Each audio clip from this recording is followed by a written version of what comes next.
esta forma de Estado en una invasión y manipulación por parte del Estado de lo colectivo, y no solo de lo colectivo, también de lo individual y familiar.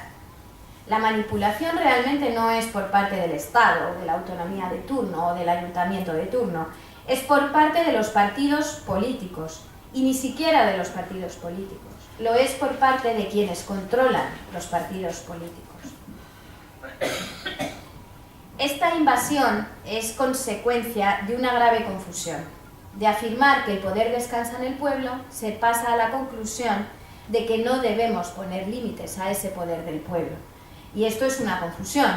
Ya nos lo decía Montesquieu, un jurista y filósofo francés del siglo de las luces, que en las democracias puede haber riesgo de confundir el poder del pueblo con la libertad del pueblo. Aristóteles hablaba de la tiranía democrática, y Stuart Mill, un pensador liberal inglés del siglo XIX, abolicionista, defensor del campesinado, del propietario campesino, nos decía que era posible la tiranía de la mayoría.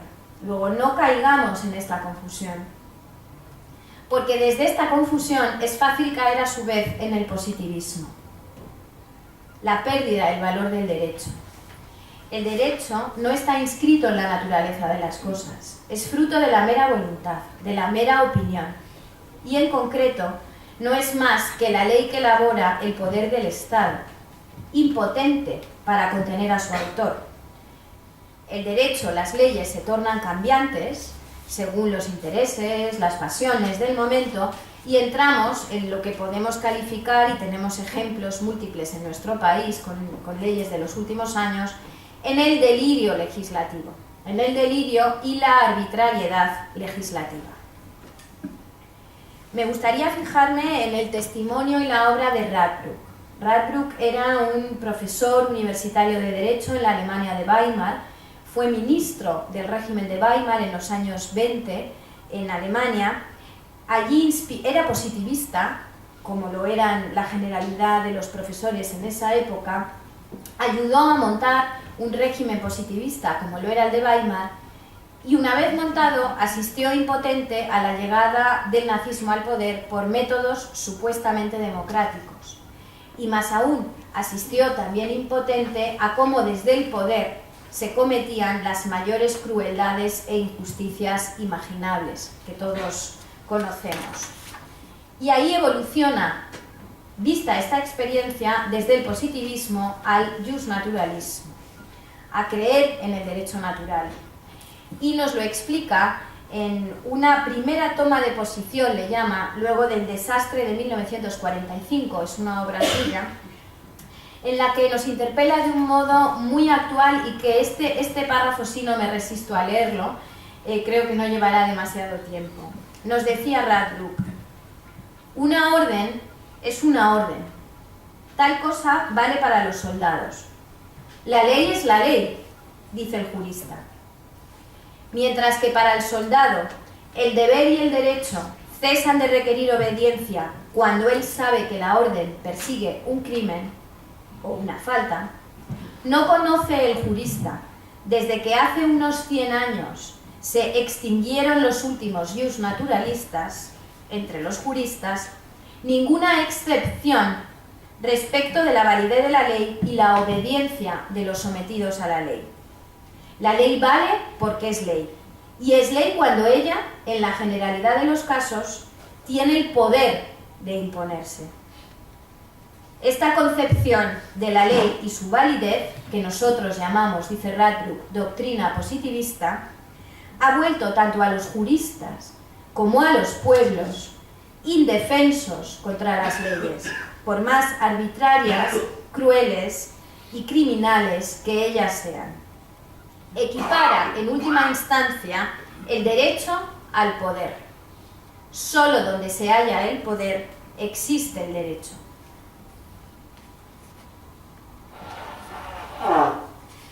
Hasta aquí Radbruch, pero con Radbruch enlaza Benedicto XVI con esta corriente de pensamiento. Antes Ratzinger, también nacido en Baviera en 1927, también tuvo que presenciar los horribles crímenes que desembocaron en la Segunda Guerra Mundial.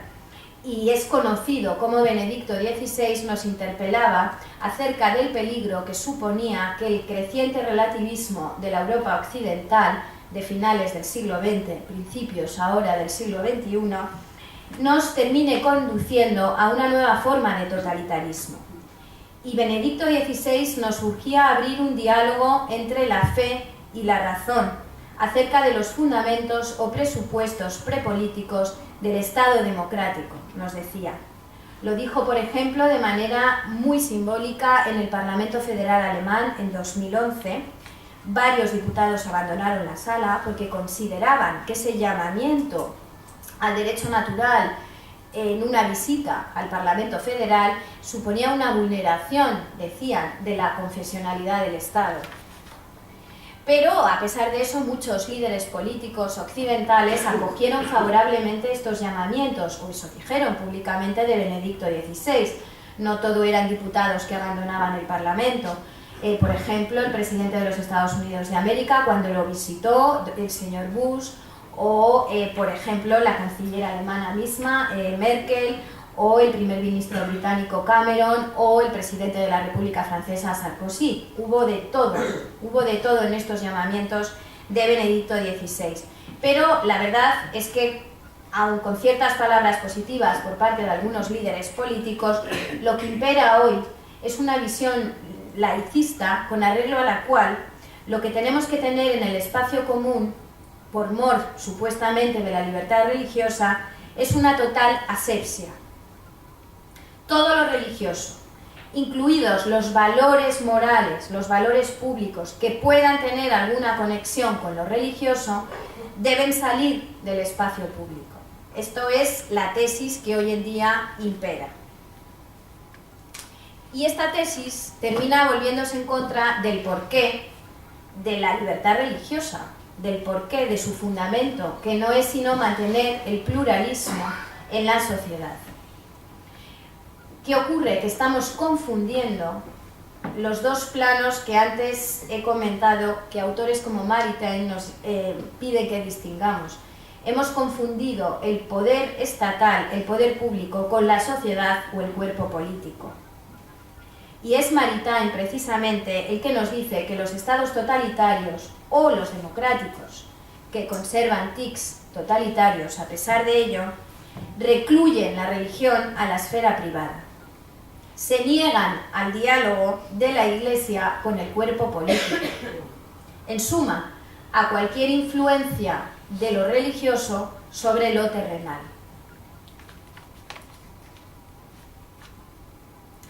Y nosotros lo que debemos es afirmar que no se puede rechazar la intervención en el debate público de criterios de valor generados más allá de las instituciones políticas, de los partidos políticos, incluso cuando ello sea precisamente para criticar al poder político.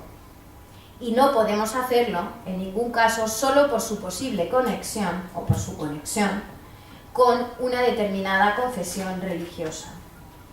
Porque de lo que se trata es de sujetar el ejercicio del poder al derecho, y que el derecho no sea producto del mero arbitrio de quien detenta en cada momento el poder, sino expresión de la justicia y al servicio del bien común. Esto nos lo decía también el Papa Francisco en una reciente intervención que ha tenido ante el Parlamento Europeo en noviembre de 2014. Nos decía que no podemos conformarnos en Europa, no podemos resignarnos los pueblos europeos con una democracia meramente nominal o formal, una mera democracia de votar de vez en cuando en alguna elección algún líder. Que eso no es la democracia real, es la formal, no basta, es condición necesaria, pero no suficiente. La democracia real tiene que asentarse sobre una base moral que inspire y frene al poder, que frene las decisiones del poder y las inspire.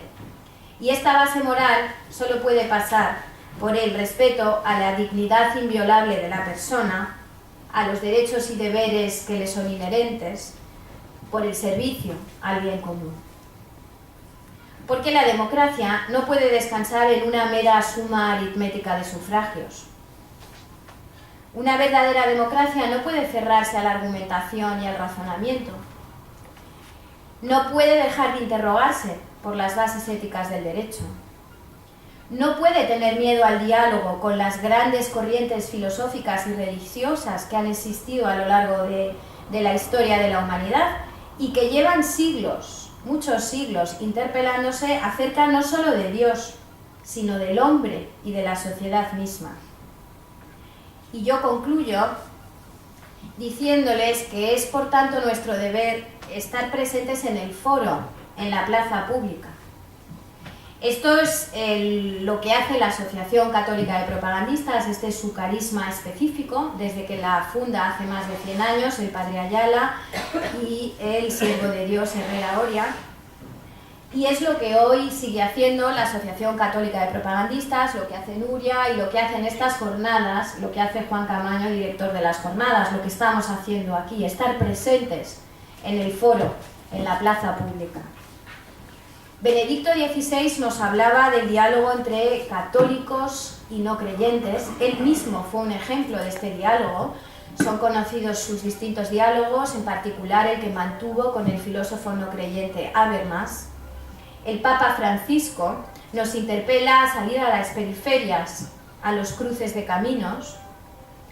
Y yo concluyo insistiéndoles en que un régimen de libertad no puede mantenerse si la mayoría de sus ciudadanos y si sus élites dejan de preocuparse activa y públicamente por la defensa de sus derechos y de sus instituciones inviolables.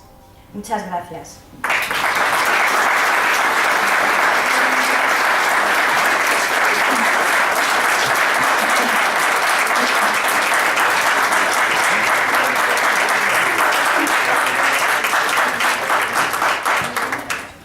Bueno, pues vamos.